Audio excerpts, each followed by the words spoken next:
Dans cette leçon, nous allons voir comment faire la mise en page en grille ou grid en anglais. La grille ou grid est une façon d'organiser les éléments d'interface utilisateur comme des grilles, c'est-à-dire une organisation à lignes et colonnes combinées. Nous allons commencer par une grille verticale. Ici, je vais d'abord réduire tout ceci. Ensuite, appeler la fonction composable lazy vertical grid. Ça fonctionne aussi exactement comme les fonctions lazy column et lazy row. Je vais appeler ici la fonction items. Je vais choisir ceci pour spécifier juste le nombre d'éléments. Ça sera une grille de 50 éléments. Comme élément UI ici, je vais plutôt copier ceci et les coller à ce niveau. Je vais alors retirer tout ça. Alors ici, comme c'est une grille verticale, nous devons préciser la configuration des colonnes de la grille. Ça sera à partir de l'objet grid cell, oui, grid cell, à l'objet grid cell.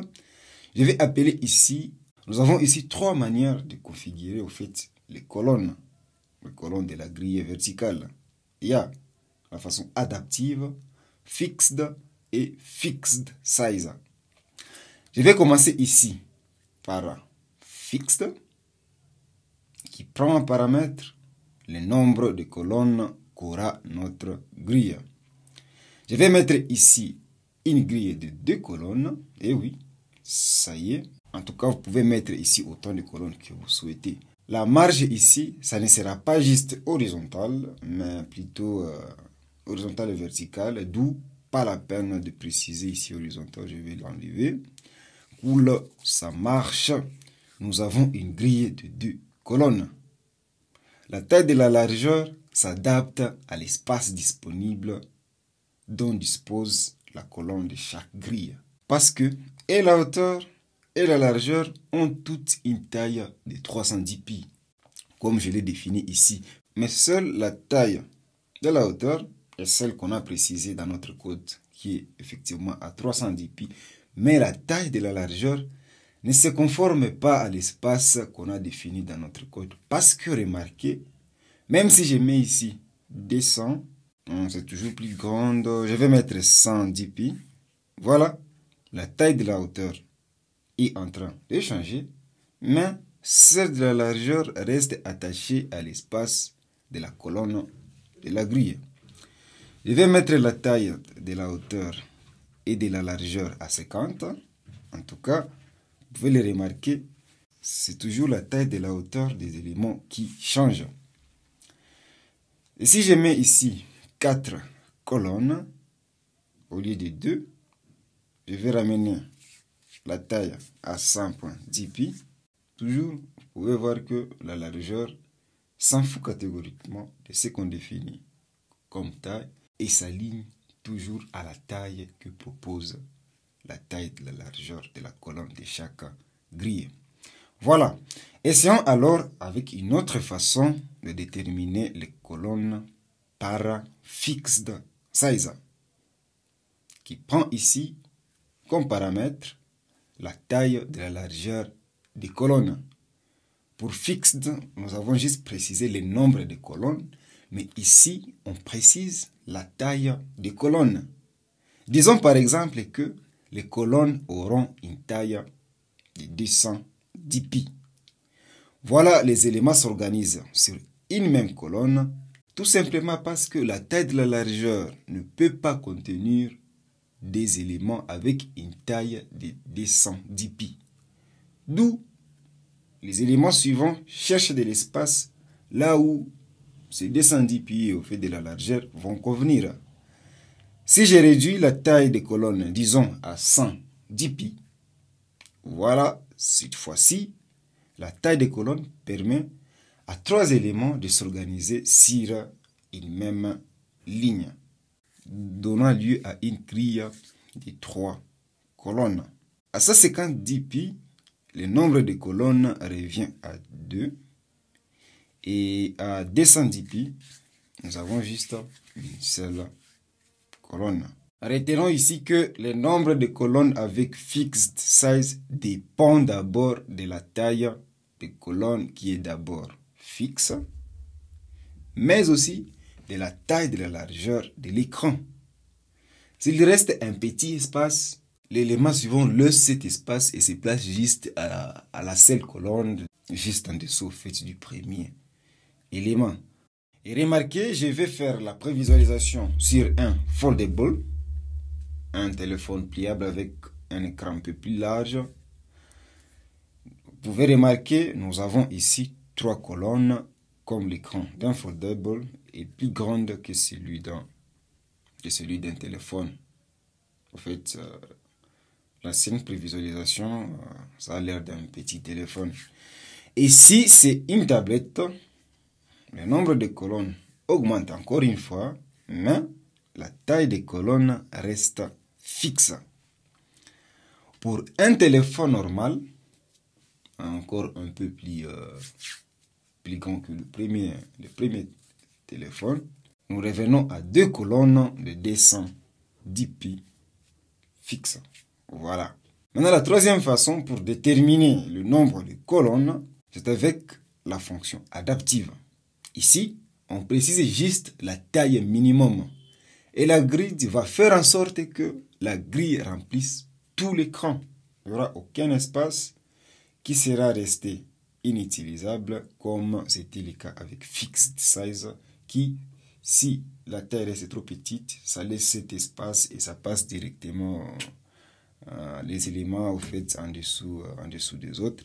Ici, grid s'arrange à ce que tout l'écran du grid, tout l'espace du grid soit vraiment rempli. Min size ici, la taille minimum, je vais mettre 110 pi. Ça nous permet, comme vous pouvez le voir, d'avoir 4 colonnes qui s'adaptent sur la largeur de l'écran. La hauteur reste manipulable, donc si je mets 210 pi par exemple, à ce niveau, vous pouvez voir que ça s'ajoute. Si la taille minimum en fait des colonnes est 200.10 pi, voilà, quand j'affiche ceci sur un écran foldable, vous pouvez voir que ça s'adapte toujours de telle sorte que toute la largeur de l'écran soit couverte. Sur une tablette moyenne aussi, nous avons la même réaction. Sur une tablette moyenne aussi, nous avons la même réaction. Même chose quand on prévisualise sur l'écran d'un ordinateur de bureau, un desktop. En tout cas, nous avons la même réaction. Je vais revenir à l'écran d'un téléphone comme ceci. Voilà, c'est ça en fait le paramètre par défaut. Prenons ça comme ça. Je vais revenir à un écran d'un téléphone comme ceci. Voilà, avec Lazy Vertical Grid, nous avons été à mesure de créer une grille verticale. Je vais activer ici l'interaction sur la prévisualisation. Remarquez, nous défilons l'écran verticalement, du haut vers le bas et vice versa. Maintenant, qu'en est-il de l'organisation d'une grille horizontale? Au fait, pour une grille horizontale, on utilise ici la fonction composable Lazy Horizontal Grid. Et ici, au lieu des colonnes, on détermine plutôt les rows. Et ça fonctionne exactement comme on l'a fait avec Lazy Vertical Grid. À la différence, c'est juste que ici, la disposition et le défilement se font de façon horizontale. Voilà les deux fonctions, Lazy Vertical Grid et Lazy Horizontal Grid sont utilisées de préférence lorsque les tailles de tous les éléments sont identiques. Mais lorsque vous avez des éléments d'interface utilisateur dans une grille qui ont des tailles différentes, il faut utiliser un autre type de grilles qui sont les grilles décalées ou en anglais staggered grid. À ce niveau, je vais appeler la fonction lazy vertical staggered grid, je dois préciser ici la configuration des colonnes. Ça sera ici par staggered grid cell. Je vais mettre directement adaptive pour ne pas passer par tout ce qu'on a déjà vu. Mais les mêmes scénarios avec les grilles standards s'appliquent ici aussi. Voilà, donc ici, comme c'est adaptif, je vais définir le paramètre min size. Je vais donc mettre 210 items. Au fait, ça sera une grille de 50 éléments aussi. Je vais copier tous ici, juste ici. Et je vais retirer ces mentions. Comme je l'ai dit, les tailles des hauteurs ici sont différentes. Dans ces cas, je vais définir la taille de chaque élément de la liste de façon avec une taille vraiment aléatoire. Et maintenant ici, par le modificateur height qui permet de modifier la hauteur, je vais la définir de façon aléatoire grâce à l'objet random ici. Je vais appeler la fonction nextInt qui retourne une valeur de type int aléatoire, mais je veux que cette valeur soit comprise entre 100, que je passe au premier paramètre, et 400. Voilà. La valeur retournée ici, je serai en train de la convertir en dpi, voilà, comme c'est un entier. Pour la largeur, les grids en tout cas va s'en occuper. Parce que voilà, comme c'est adaptif, ça va chercher juste à adapter tous les grids selon l'espace disponible. Comme vous pouvez le voir, nous avons des éléments de la grille qui sont décalés entre eux. Ce n'est pas comme les grilles standards qui ne peuvent pas décaler les éléments s'ils ont des tailles différentes. Parce que, remarquez ici, si je mets ceci à lazy vertical grid et ici grid cell, au fait, comme vous pouvez voir, il n'y a pas vraiment de décalage entre les éléments UI. La taille de la hauteur de chaque ligne de la grille est celle de l'élément avec une plus grande taille de la hauteur. Raison pour laquelle il y a trop d'espace blanc, ce qui ne donne pas vraiment un bon design en fait. Je vais ramener ceci à staggered grid. Voilà, c'est bon.